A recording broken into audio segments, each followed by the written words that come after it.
Hello and welcome to Tolt Studio. I'm Kimberly Agbayani, the operations manager for Tolt Yarn and Wool.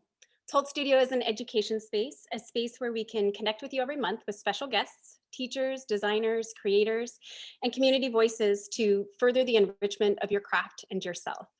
Today, I'm so happy to welcome Gudrun Johnston, the designer behind Shetland Trader. We at Tolt have long admired Gudrun's designs, and Gudrun was our special guest at our first anniversary, where we celebrated the release of Shetland Trader 2 with her. And so I'm going to hand it over to Gudrun and join me in welcoming her. Hi, everybody. Thank you, Tolt, so much for having me. It's such an honor to be part of this series and to be virtually back at Tolt. I wish I was there in person. It's one of my favorite yarn stores ever. Yeah, so 2014, I think that I was a special guest. And that was the year that my Shetland Trader Book 2 came out. My Shetland Trader Book 3 is about to be available for pre-order tomorrow. And that's kind of what I'm going to be talking to you guys about. So I am going to go into my share screen, bring that up for you.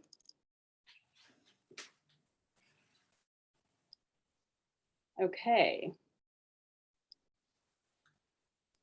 Can you all see that? Yep, that's all good. Excellent. Okay. So yeah, I am going to be giving you some background on the development of the Shetland Trader, which was a business that my mum ran as a mail order knitwear company in the 70s in Shetland. And now I use this as my business name, basically, as a knitwear designer. And as I mentioned, it's particularly exciting to be talking about the Shetland Trader this evening because of the pre-order launching tomorrow. And this book, this Shetland Trader Book 3, is based on my mum's designs from the 70s. So you are basically getting kind of the last sneak peek of the book before everything gets shared. What you are looking at here is the cover on the right-hand side there for the book. The book is being published by Pom Pom Press. So nobody's seen the cover yet. You guys are the very first people to see it. And then on the left-hand side there, that's an original brochure of my mum's that she had, or it's kind of like a little placard thing that she had made when she was running the business in the 70s in Shetland.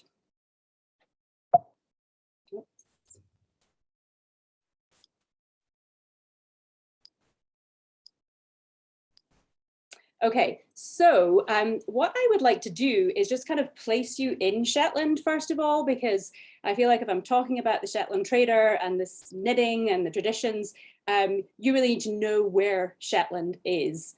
So I always like to share a little kind of geographic image here so that you can really get a sense of how far north it is. So Shetland is part of Scotland, but it actually sits really far north from mainland Scotland. It's about, I think, 110 miles north of mainland Scotland. And it sits at 60 degrees north, which is the same as St. Petersburg, Russia, and Anchorage, Alaska. But Shetland has quite a mild climate in comparison to those places because the Gulf Stream kind of moves through that area. So the extremes of temperature are not that big between the summer and the winter months. One of the things that is very noticeable, though, is the number of hours of daylight between those two seasons. So in the summertime, it basically doesn't really get dark at midsummer. And obviously that's the opposite in the winter. It also tends to be quite a lot stormier in the winter time too. So a lot of gale force winds, that kind of thing. If you are traveling to Shetland, you can get there by ferry or you can fly. So the ferry goes from Aberdeen, which is in the northeast part of Scotland. And it's an overnight ferry, so it takes 12 hours. pretty pleasant a lot of the time. I don't tend to take it in the winter months because of those gale force winds that can happen. You can also fly to Shetland from mainland Scotland. So for Edinburgh and Glasgow, Aberdeen, Inverness, it's a pretty short flight, around an hour. It's also a pretty small plane, just FYI. And then here is a close-up of the Shetland Islands themselves. It is made up of around 100 islands, only about 16 of which are inhabited. And the population on Shetland is about 23,000. So the main islands in Shetland are Unst, which is up in the very far north there. So that's like the most northerly point of the UK. Unst is known for its fine lace knitting traditions. And then you have the island of Yell. And then basically the rest of what you can see here is considered mainland Scotland. Mainland Shetland, not Scotland. So it's made up of those three islands. And you can see that it's kind of a long, sort of skinny shape. So it has a lot of coastline, about 1,700 miles of coastline. And it has these long inlets that they call voes there. So when you're driving around, you kind of sometimes have to go quite far in on an inlet. But the coastline is very dramatic. There's lots of cliffs, some of the highest cliffs in the UK, and sea stacks and caves and all of this, and a lot of really lovely sandy beaches as well.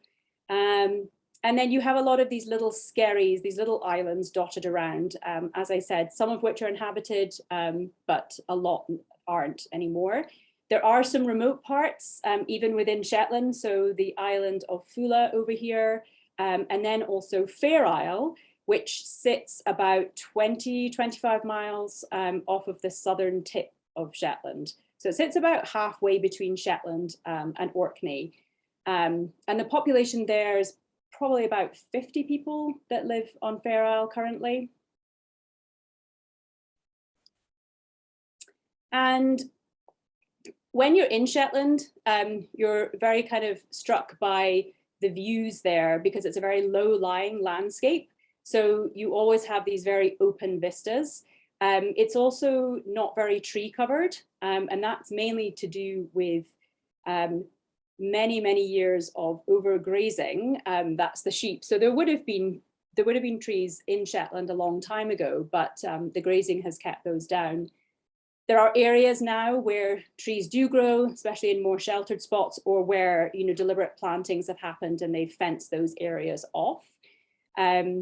You're never very far away from the sea, obviously, and the native Shetland sheep, they live on the hill year round. There are other sheep in Shetland, other breeds and crossbreeds, but the native Shetland sheep, they live on the hill year round, so they're eating the heather, they go down onto the beaches and they eat the seaweed. They're just kind of wandering around, and when you get more remote on some of the single track roads, often the sheep are just at the edge of the roads there. Another thing to point out about Shetland is that it retains really strong ties with Norway, and this has continued even after the islands were reclaimed as part of Scotland in the 14th century. So a lot of the dialect and place names are very Norse influenced. And some of you may know that like a lot of my pattern names are named after places or words that are used in Shetland. Another thing that I think is interesting about Shetland is that Shetlanders consider themselves Shetlanders first before they would say that they are Scottish. So although they're part of Scotland, they kind of retain that identity. And here's a tip: if you are visiting Shetland, don't refer to it as the Shetlands, plural. You call it either just Shetland or the Shetland Islands. Okay, so that just was giving you a brief overview of Shetland itself. Now I am going to take you back to Shetland in 1974. This was the year that I was born in Shetland. On the left-hand side, that's me as a baby with my mum. And I am wrapped in a traditional Shetland hat, which is a traditional shawl that's often knit for newborns in Shetland. And then with both of my parents, a few years later, the other image there, outside of a croft that my dad renovated from a ruin. And so these images were taken during the time that my mum was running the Shetland Trader as her own business. So my mum was not a Shetlander. It was actually my dad's side of the family who were from Shetland. And so my great grandparents are from Shetland. And my parents moved there in the late 60s. And it's fair to say that prior to moving there, I don't think my mum would have known that much about the knitting traditions there. My mum didn't knit. She crocheted, and she actually never learned to knit. So I will tell you more about that in terms of her running a knitwear business. Let's see. So her initial kind of foray into knitwear was to have things knit up for my older siblings. I wasn't born yet when she first started this.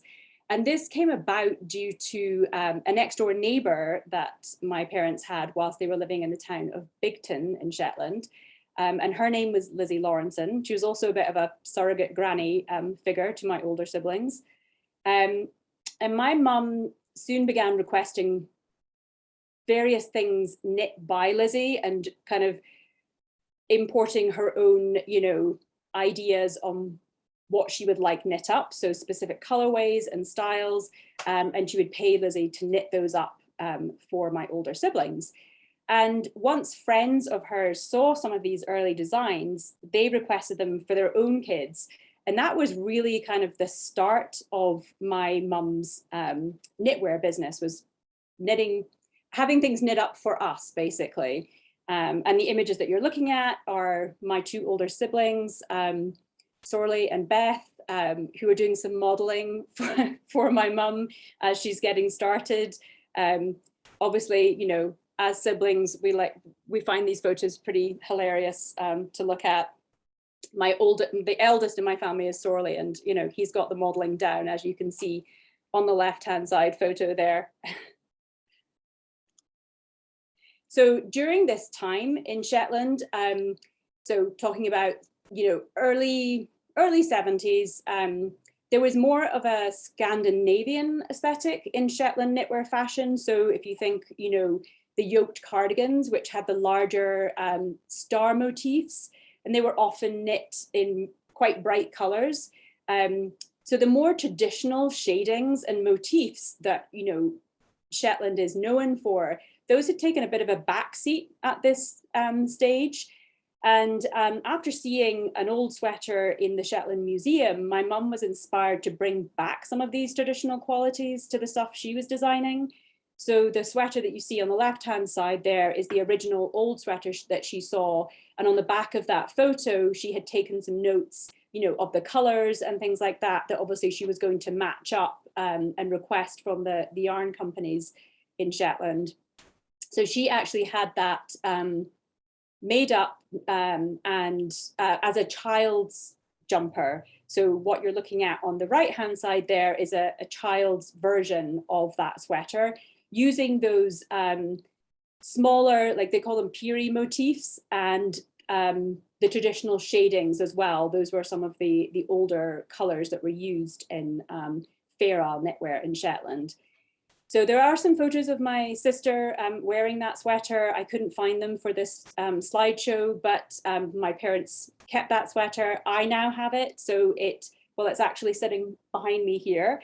So it's on a little child's jumper board, which is a stretching frame for sweaters that they use. So that was kind of one of the first things that my mum had made up using the older traditional colors and motifs. And this is a picture of my mum on the left-hand side in her shop. So she had a little shop which she shared with a friend and fellow knitwear designer called Victoria Gibson, and that was in Lerwick, which is the main town in Shetland. So she had a shop that she sold, the physical items from, but she also set up a mail order catalog system so that she could reach more buyers.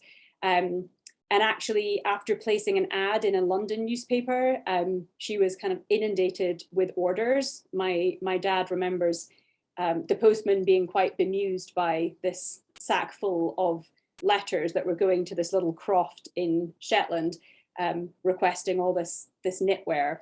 So the other image that you're seeing there is just the inside of the shop. And this is an early version of one of her brochures, which has hand-drawn illustrations that were done actually by my grandmother. And customers could choose a size, they could choose various other options like different necklines, and sometimes they requested special specific things that, maybe a colorway that they really wanted or some other thing that made it quite unique to them. And my mum would then pay to have those knit up by local expert knitters, of course, who brought their own talents into these creations. And the final garment would then be delivered by mail, usually, I think the brochure said it would be sort of, 6 weeks later or something like that. Usually anything that was lace or fair isle would be hand knit. And then anything that was plain stocking net would have been worked on a knitting machine, because that was pretty popular for people to have knitting machines at that time. This is a slightly later brochure of my mum's, which now is showing, photos of the actual garments as flat lays and close-ups of some of the Fair Isle motifs used. And then at a later stage, she had a sort of semi-professional photo shoot done to create kind of a portfolio of her designs.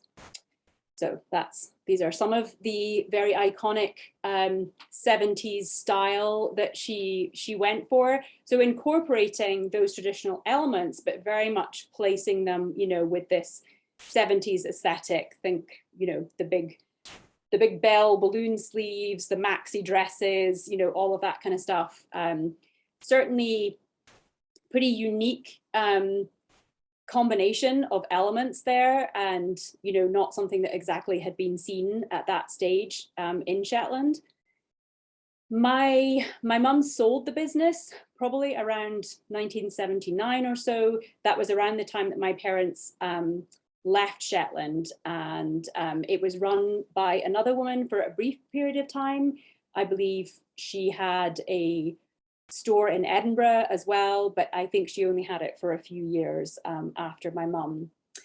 My mum kept a folder of these photos and the brochures and some articles and things like that, which got passed on to me when I started to get into knitwear design.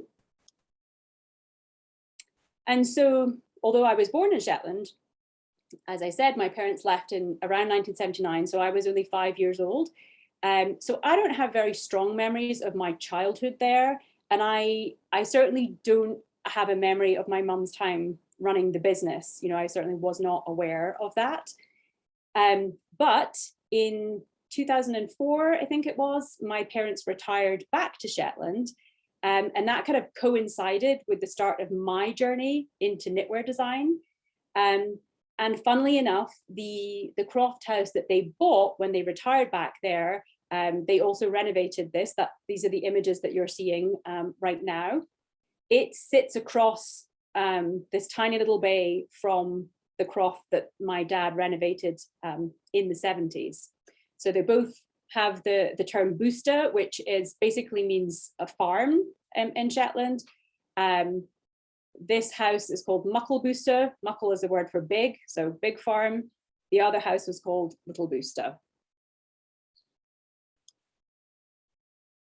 So the first thing that I had published ever in the knitting world was on knitty.com. And at the time, Amy Singer, the owner of Knitty, before this design went live, said to me that, I should really have a knitting blog because people will come looking and they'll want to know more.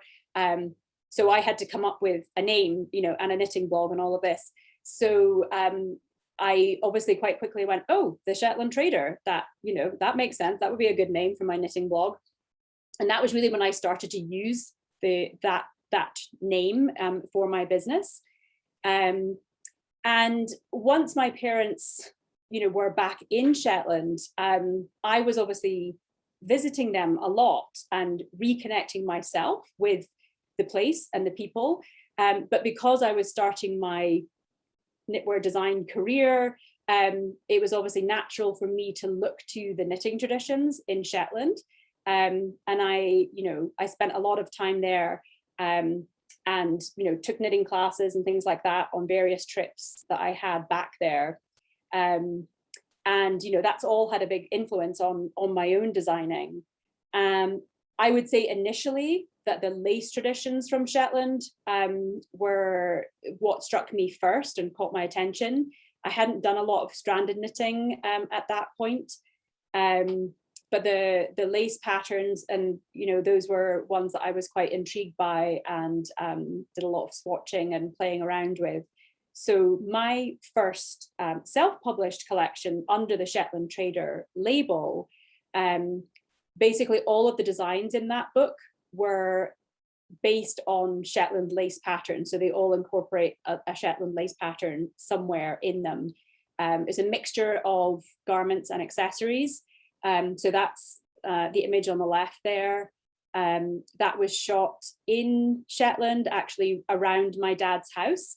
Jared Flood did the photography. It was kind of a fortuitous thing that all these people that, I have become friends happened to kind of be in Shetland at the time that I was putting this together. So I kind of, gathered these people together to help me self-publish this book. So that was Shetland Trader Book One, and that was, I think, in 2010 that came out. And then in 2014, I did the Shetland Trader Book Two, and by this time I'd started to do more stranded knitting. So there are some couple of Fair Isle items in that book. That was also shot in Shetland, up in the most northerly island of Unst. And I would say that in general, most of my design output, especially as an independent designer, has been influenced by my connection with Shetland. So along with these frequent trips back to Shetland to see my parents, I also began running knitting trips to Shetland in 2014 with my good friend and fellow knitwear designer, Mary Jane Mucklestone. And during several of those trips, I came across original pieces of my mum's at various exhibitions. Sometimes it was just a family friend who had kept pieces that they had bought in the 70s, and they would bring them out to show me. And most of these I had only ever seen photos of from the folder that my mum had kept and that had been passed on to me. My mum did keep a lot of the kids' items, and she actually passed those on to me, and my own kids wore them. And they're still in really great shape, which is a testament to Shetland wool. But a lot of the adult garments she didn't keep. So seeing some of these items popping up in various exhibitions was always a very rewarding process for me to see these unique pieces. And I would marvel at my mum's talents and eye for detail. So something I should mention at this point is that right around the time that my parents retired back to Shetland, my mum had been diagnosed with Alzheimer's, which she passed away from in 2017. So of course, it's a bittersweet thing because it meant that there were a lot of questions I couldn't directly ask her about her time running the Shetland Trader. Of course, my dad remembered a lot, so he's filled in things when I have had questions. But that was unfortunate that I didn't get into it earlier, or didn't ask when I was younger, as we tend not to do. So it was in 2014 that the idea for this book, based on my mum's designs, really took hold for me. And that was pretty much to do with this particular interaction here, which I was in Shetland with a group, and it was during the annual Wool Week event that happens.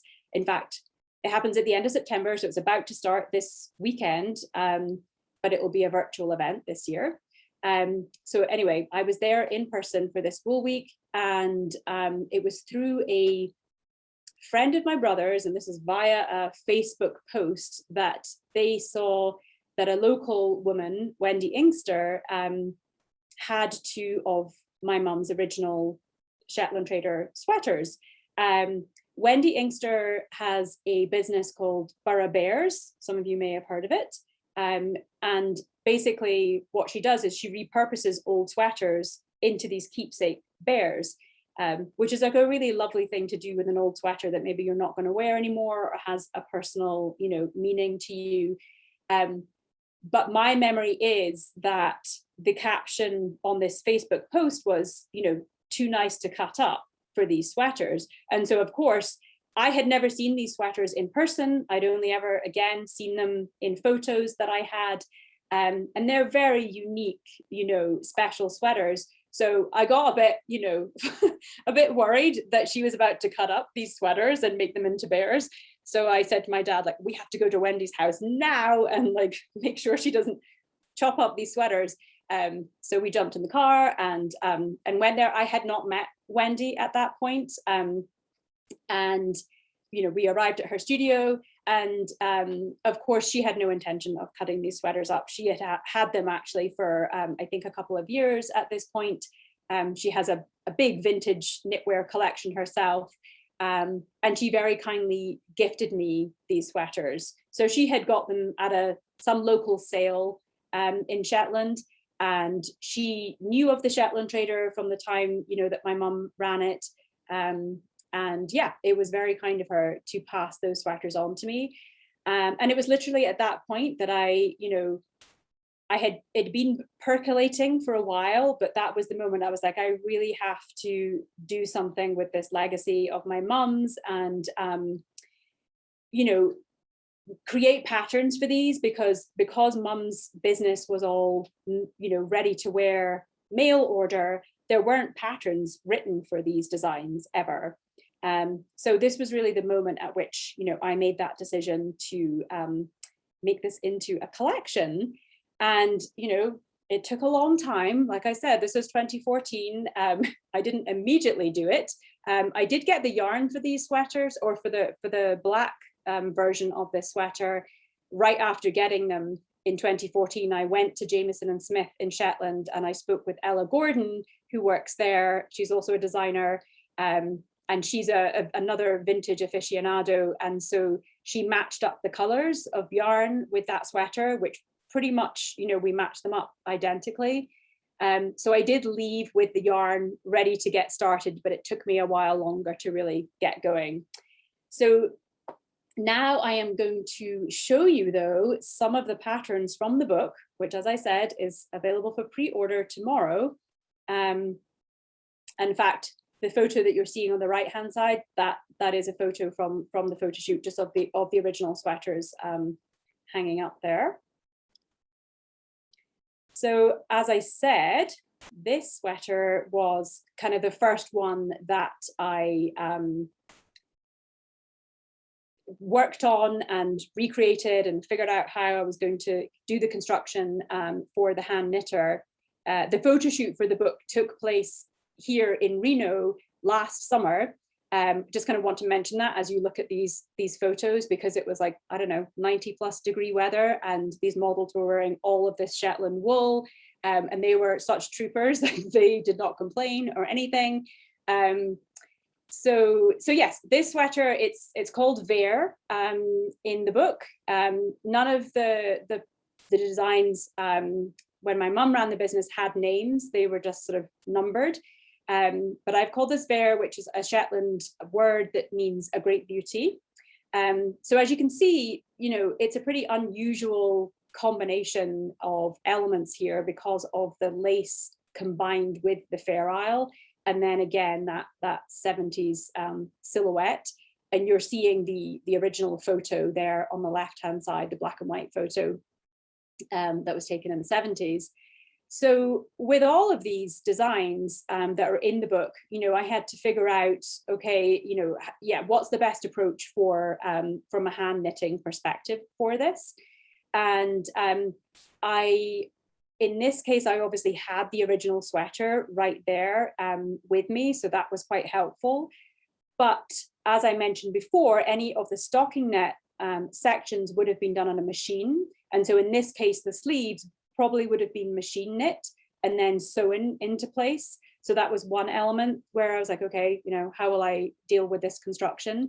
So what I ended up doing was the sweater is knit in the round bottom up. So you start with the lace section, and then the upper body is steeked at the armholes because you're working, with 2 strands of yarn there for the colorwork section. And then once you cut those steeks at the armhole, you pick up stitches around the armhole. And I did a seamless set in short row sleeve construction. So you work sort of from the top down. It's one of my favorite set in sleeve constructions, seamless set in sleeve constructions to use. So that's what I did for this one. And also, so here are 2 other kind of variations on the same sweater. Because, my mum, in her brochures, in the mail order system, she gave customers, options, things that they could pick and choose from, elements. So I kind of wanted to do that, reflect that in this book as well. And not everybody wants to wear a balloon sleeve sweater, So there's a straight sleeve option. You can work it as a crew neck instead of a turtleneck. And then we also showed it with a plain lace section instead of colored stripes there. So that is there. The next one I'm going to share is the kind of smock, which is also a very iconic design, I think, of my mum's. And I knew that I wanted this to be in the collection. My mum designed a lot of different things, so I couldn't include everything. So it was a case of making certain selections there. So anyway, I knew this one had to be in. And again, I had seen this in an exhibition in Shetland or a version of it. But I did not have this, physically, with me whilst I was working on it. So I was kind of looking at the photos and making decisions and trying to match the Fair Isle pattern there as best as I could. Again, those stockinette portions would have been done on a machine. So in the case of this one, you actually have 2 options for length, so that it can be a bit more dress length versus tunic. It's worked bottom up with a folded hem, and again you've got the steeks at that Fair Isle section there. And then once those are cut, you pick up stitches to work. I call them straps. I don't entirely know what to call them. And those are worked in garter stitch, actually, and shaped a bit like you would decrease for a yoke, so that they sit, on the body and aren't gaping too much. And then the pockets, they're worked 2 at a time and steeked as well. So then you cut them open and they're just sewn on to the body of the sweater or tunic. And then my mum had a lot of different pretty dramatic floor length dress options and things like that she included in her offerings. I kind of compromised here because I didn't think that a lot of knitters would want to necessarily go for a floor length option in Shetland wool. As a lot of knitting, as a lot of stockinette in that. So as much as I love that original look there on the left-hand side, that floor length dress, I kind of, went somewhere in between, if you like. So the 2 dresses that you're looking at on the right-hand side, they're not exact replicas of anything of my mum's, but it's sort of inspired by combinations of, and those 2 dresses have the same shape, but you have the option of working either a Fair Isle band at the hem and cuffs or lace. And that lace pattern is called razor shell.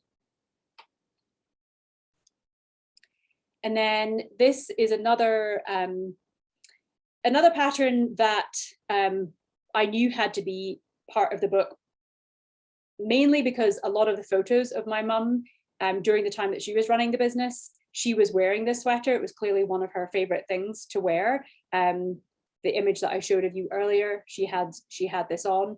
It's actually a pretty classic Shetland all over lace pattern. It's been done by a lot of different Shetland designers over the years.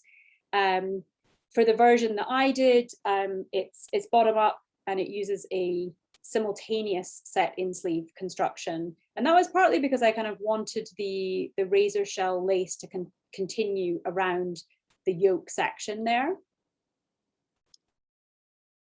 And then here's a couple of accessories from the book, a couple of different shawls. So you will have noticed that this razor shell lace has appeared in multiple designs. So it's the only lace pattern really that's used in the book. This also gets called new shell in Shetland, and it's a pretty basic lace pattern. It's an easy lace pattern. My mum did offer the traditional Shetland hats as part of her business. And those hats use the old shell or old shale lace, which is like feather and fan. But I already have a pattern for a Shetland hat. So I didn't want to include that in this book. So this is just kind of, again, a variation on that. It's a hat-like shawl, but not using a traditional hat construction. So both of these start at the outside edge. So you cast on all of your stitches at once and you're decreasing in the way, which I quite like doing. I like my rows getting shorter. There's something satisfying about that. And again, some other accessories. My mum had a lot of different hats and scarves and things like that she offered. So again, these are not based on, these are not an exact replica of anything of hers, but she did have berets and beanies. So for this one, you use the same motifs for both of these, but they're just, different shapes. So I haven't shared everything from the book, because hopefully that will entice you to pre-order tomorrow and, get excited about that. Everything in the book is knit in Shetland 2-ply jumper weight yarn, and everything is shown in both Jamieson's and Jamieson and Smith. So these are two different yarn companies in Shetland that kind of share, a similar name, but they're completely separate companies. Jamieson and Smith call their 2-ply, they call it jumper weight yarn, and Jamieson's have given it a name, so they call it spindrift. So you might have worked with both of those yarns. They are interchangeable. So if you have balls of both of them, you can use them in the same project. They're the same weight. And all it does is it gives you even more options for colors if you're, using them both. There's an incredible color range with both of them. So there are many people that helped make this book. First and foremost, Pom Pom. And I am, very happy that they agreed to publish this for me, and it's been such a pleasure to work with them. There were some other special collaborations for me, one of which was to have my sister, Beth Armstrong, contribute some surface design patterns for the book. So there's 3 in total, and they're botanical inspired. And in fact, when you order the book, I think from Pom Pom directly, it comes wrapped in one of her botanical designs, which is lovely. And then my daughter drew all the schematics for the book. So that, personal family affair, which is really nice. I mentioned that the photo shoot happened in Reno. It was supposed to happen in London with Pom Pom. I was about to get on a plane to go there in March 2020. We all know what happened there. So I didn't go, and everything got delayed. In fact, this book was supposed to be out a year ago. And we ended up deciding, well, I should just do the photo shoot here in Reno. And I was able to get some great help locally. A friend of mine who owns a vintage furniture and clothing store, and she's done a lot of photo shoots. I went to her and was like, help, I need to do a photo shoot. And she rallied and she styled for me. She found the models, the photographer, the location, all of this, and it really all came together. I could not be happier with how it's turned out. And then one last thing I wanted to share, because it is relevant to this story, and that is this little kids pinafore that I recreated from one of my mum's designs. And it's in this year's Shetland Wool Week annual, which you can also pre-order on their website. So the original you can see my sister wearing there in the center, and I basically, recreated it. And I named it after Lizzie, the next door neighbor that got my mum into designing all those years ago, and who probably knit one of these for my mum, maybe even the one that you're seeing my sister wearing in this middle photo. So now we come full circle. I was just in Shetland a couple of weeks ago. I was able to go there. You know, I'm usually there every year. I spend weeks and weeks there. I hadn't been back for 2 years, so it was pretty significant for me to be back there just before this book is launching. I took copies of the book to my dad and other friends there. The photo on the right is where my dad lives now, Muckle Booster, and in the background there is Little Booster, as I mentioned, the croft that my parents lived in when my mum was running the Shetland Trader. And the photo on the left is me holding the book up in front of actually a shop sign that my mum had outside the physical shop that she had in Lerwick. Of course, I wish that she was here to see it herself. I know she would be very proud. This book is really a testament to her creative talents. And I'm so happy to share it with you all. And that is the end of my presentation. Thank you so much, Gudrun. And we have a little bit of time for questions that people might want to ask. We generally put them into the chat, and then I just bring them up and support it. I'm going to go ahead and read one from Jen Hurley. She says, congratulations, Gudrun, such a wonderful circle that you are bringing about for your family, to the delight of all of us knitters. And she says, I can't wait to see the book in person. Thank you, Jen. I can't wait. I mean, yeah, it's just tomorrow, one more sleep, that's all.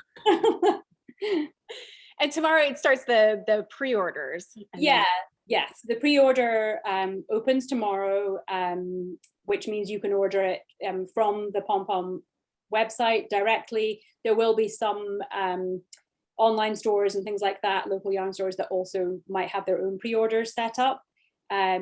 And so all of the images will be available as well at that point on Ravelry. You'll be able to see all the different garments and accessories. Yeah, we'll have it set up for pre-order tomorrow. Yay! And there's a lot of congratulations. And then Marie shares that she's watched the crime drama series Shetland, and she's in love with the landscape, and she hopes to go there someday. Thanks for sharing your family story. Yeah, it's a good. They do a good representation, I think, of the landscape there in the Shetland series. If no one's watched it, it's just called Shetland, and it's a crime series. Not that many murders actually happen in Shetland, just so you know. Oh, well, Lynn says, what a wonderful tribute to your mother. Thank you for the inspiration. And Kel Moore, she says, congratulations, Gudrun. We're so excited to see your book coming out. Thank you, Kel. Nice to see you. Nancy says, what a fantastic presentation. Thank you. And Lynn is asking a question. Do you know if your mom knew Elizabeth Zimmerman? I don't think so, no. So yeah, I mentioned that my mum wasn't a knitter, and she didn't learn to knit, you know. I mean, in some ways she didn't have to. She did crochet, but because there were such talented local knitters that made up all of these designs kind of for her, again with their own input into it as well. Yeah, my understanding is that she never actually learned to knit herself. So you know, again, it's one of those things where I wish that I could have asked her more about it. to find out like what her influences were and things like that. So I know, again, because of that folder of stuff that was passed on to me, there is, she did have a copy of Sheila McGregor's book in there. So, you know, and some other references to things that were obviously inspiring to her, just kind of generally design wise. But I don't think, yeah, that she would have known about Elizabeth Zimmerman. Among many of the just like appreciation and really just how much everybody loves it, there, Anna asks, that, well, she says, hi, Gudrun, looks fabulous. Is the building that was your mom's shop still in Lerwick? What is it? What's in it now? I do not know what's in that now. So the person that she shared that space with, she is another knitwear designer, Victoria Gibson. The Gibson family moved to Shetland about the same time that my parents did. So we have been friends with them for a really long time. Victoria is still there. She still sells knitwear. Her daughter owns a shop in Lerwick that's called the Peary Shop, which is a great shop for all sorts of things, but she does also sell her mum's knitwear in there. And Victoria has a really, unique sensibility as well, and a unique way of blending colors and texture in Shetland knitting. So in terms of that physical space, I don't know if there's overlap, you know, if that's still used or not, or what it's used for. Yeah, I'm not sure. I'm seeing a lot of names of people that I know, people who've been on my trips in Shetland. My sister is here. I can't see you because I'm not looking at like everybody, but like my sister from New Zealand is here. The one I just said did the wonderful designs in the book. So that means a lot to me. I love it. I'm trying to read, you know, as many of them as I can. Alicia Paulson says, everything is just stunning. Can't wait to order, and many congratulations. Allison Fitzgerald, she says, how do you overcome fear of steeking? I mean, some people say have a whiskey beforehand or something. I don't know, but I mean, with Shetland yarn, it's really not that scary. So you can reinforce the steeks. You know, if you're feeling nervous about it, you can put in, you know, crochet reinforcements. But actually, for all of the samples that I knit up for the book, which, you know, weren't that many because there were so many samples, I had lots of amazing sample knitters. But I don't reinforce the steeks when I'm working with Shetland yarn because it's so sticky that you don't really need it. So you can, I mean, yes, the first time you do it, it feels wrong to be cutting your knitting, but it's not going to unravel or anything. So yeah, you're just gonna have to go for it. Have a buddy there to like cheer you on. I don't know. Yeah. Yeah. Diane says, yay, so many beautiful designs. Love your aesthetic as well as hers. I'm assuming your mom's. Can you share the size range of the book's patterns? Yes. I just opened it. I'm trying to find it. Yeah, it's a good size range for sure. I think in general, let me have a look here. So 10 different sizes. Trying to find measurements here.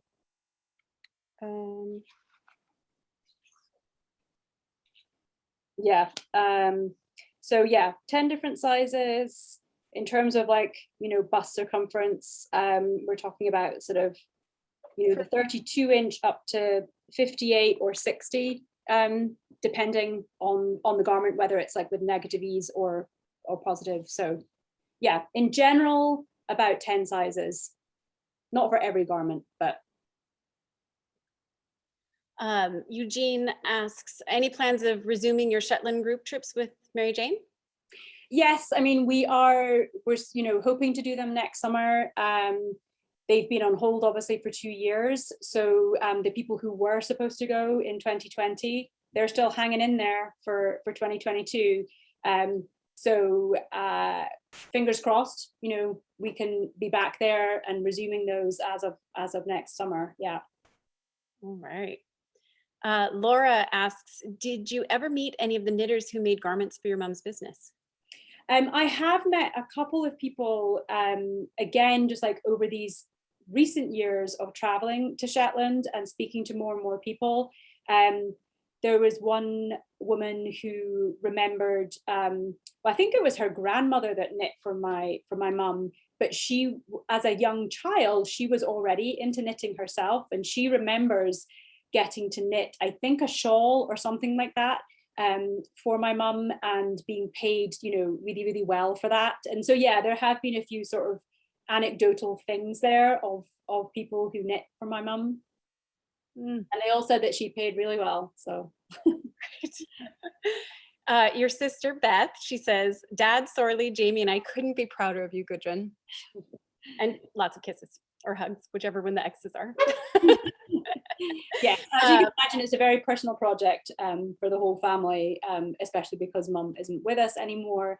And my dad wrote a foreword for the book as well. And basically everything I've shared, about my mum's time running the business, that is all included in the book as well. Like that text and history is there. Another Doreen, she just said she has very fond memories of Wool Week 2017 with you and Mary Jane. Jennifer Berg, she says, hey, Jennifer. What a legacy. Your family must be so excited, and I'm sure it was so great for your dad to see you recently, and he must be so proud of you. Can't wait to see all the patterns. And yay, she wants to make Lizzie for her daughter.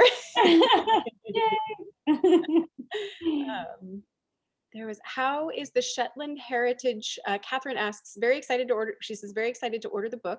How is the Shetland Heritage Trust faring while we're waiting to get back together in person? Do you mean, maybe she means the Amenity Trust? Yeah, I think, so the Amenity Trust are involved in putting the Wool Week event together. So, yes, last year they cancelled entirely. I think they had some amount of virtual stuff that happened, but it was a smaller deal.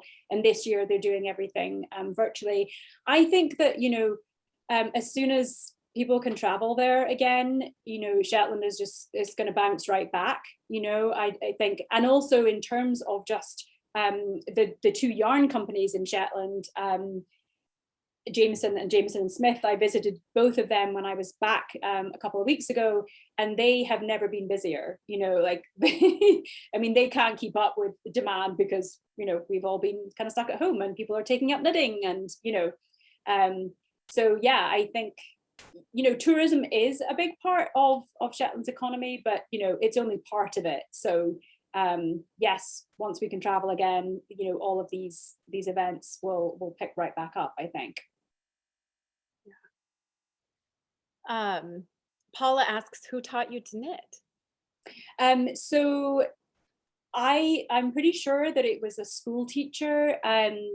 When we lived, so we left Shetland when I was 5, and we lived in different parts of Scotland, but we spent some time living on a different island on the west coast of Scotland, so the Inner Hebrides. And I was around 10, I think, and I'm pretty sure it was a school teacher there that taught me to knit. And I remember making a couple of things, I do remember making like this pastel green vest thing or something pretty awful. And then, did it during that time, and then, not at all kind of after that. And it wasn't until, around 2004 or something like that, when I had moved to the East Coast of the US with my family, that I picked it up again. And it was partly because my daughter had lost a blanket that somebody else had made for her. And I was like, I should make her something, went past a yarn store, got the supplies, and just went for it. And really there was definitely, I feel like there was muscle memory there, like things came back. And I didn't let, knitting instructions put me off, things that I would read and go, I have no idea what that means, but just went for it anyway and figured it out. And that progression from just returning to knitting to then starting to sort of do my own thing was quite quick. Yeah. I'm glad someone asked that question, because I was so curious with your mom not knitting, like who taught you? Yeah, and of course, a lot of people would assume that I was taught, that I must have learned in Shetland, and obviously a lot of Shetland kids do learn, at quite young ages. It used to be that a knitting teacher would come around the primary schools there, so kids would be introduced to it very early if they hadn't already been introduced to it at home.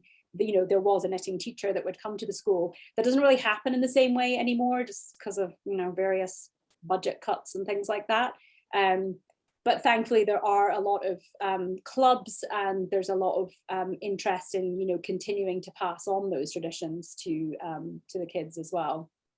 But yes, I didn't learn in Shetland. I learned on the west coast of Scotland instead, and but continued my learning in Shetland as an adult, basically. Yeah, I have learned a lot since my parents retiring back there. And you started first with when you were incorporating Shetland, you started first with the lace. And what was it about the lace that drew you? Like, why choose the lace? I don't know exactly. Like, I can't remember what my first lace project was. I mean, fairly early on, I did knit a traditional Shetland hat. And that definitely felt like a rite of passage, a thing that I needed to do. And I made one. The first one I made was for my best friend when she had her first child, and I've since gone on to make, I don't know how many at this point. And that the hat construction, there are a couple of different ways to construct a hat. There's a sort of older method and a more modern method. And I prefer using the modern method, and that has been a big jumping off point for a lot of my shawl designs, using this traditional method. So yeah, I don't know. I think probably it was partly that the ferrule, at that stage when I was first getting started, that was too intimidating to me, like holding two strands of yarn and like the tension and all the colors and so for some reason, the lace seemed more accessible. Although there's plenty of very complicated lace patterns in Shetland, lace every row and yeah. Yeah. It's funny, the different things that become intimidating to us or that will do it. Yeah. Olivia says, I'm a teacher and this conversation is inspiring me to start a knitting club at the elementary school I work at. Must keep the tradition going. Absolutely. Yeah. I mean, and there's lots of ways, obviously, that knitting gets can be incorporated into classroom lessons, just the math involved, and I guess that is used in Waldorf teaching a lot too. So yeah, it's very encouraging that it's still of such interest to youngsters in Shetland. That obviously the traditions have kind of gone through waves. And certainly in the 70s, when my mum was running her business, that was when oil was starting. The oil business in Shetland was starting, and there was a big downturn in sort of knitwear businesses at that time because people could get paid a lot more money to just go and clean the toilets at the oil terminal, things like that. So it's gone through, ups and downs for sure, but right now it definitely seems to be booming, which is great. Yeah. Well, I'm going to join you on here. Gudrun, thank you so much for joining us. It's such a delight to celebrate with you and to get a sneak peek of Shetland Trader 3. And just thank you so much. Well, thank you. Yeah, it's been lovely for me to have this, as I said, on the eve of the pre-order opening. It's been my pleasure to be here and gush about it all. There's more, like, thank you, Gudrun and Tolt, for the lovely presentation, and what a fun and inspiring presentation. So thank you everyone who joined us today. This will be available by tomorrow on YouTube as well, if you wanted to share it with a friend if it got missed. Take care, everybody. Have a great night. Thanks for joining us. Thank you so much. Bye.